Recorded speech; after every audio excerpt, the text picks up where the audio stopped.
Bush. Number 3, support the Troops Gate. Remember, that is a brand name, not actual support.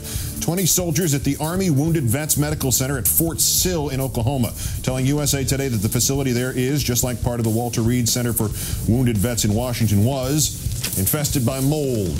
Ventilation ducts were reported encrusted with the mold. Ventilation ducts in 2 of the barracks. Each is made up of 48 rooms filled with wounded soldiers and their family.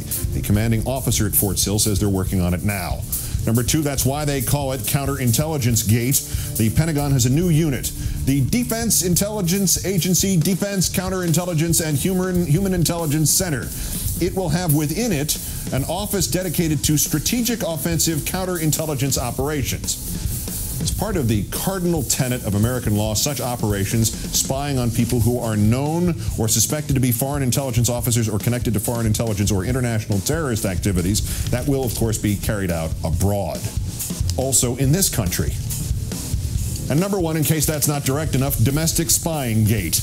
Now that the Democrats were nice enough to fold up on FISA, the issue is all contained now, right? Not exactly. The Justice Department wants to revise the federal government's rules for intelligence gathering by state and local police, making it easier to share anything those police find about U.S. citizens with the federal government and all the intelligence agencies, to let all those federal agencies retain all that information for as much as a decade.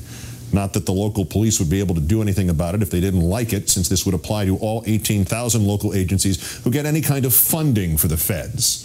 The point of this? To increase our security and counter terror threats? No. To pass these changes before Mr. Bush leaves office so that the next president can't do a damned thing about unraveling this disaster, which is, appropriately enough, an embryonic police state.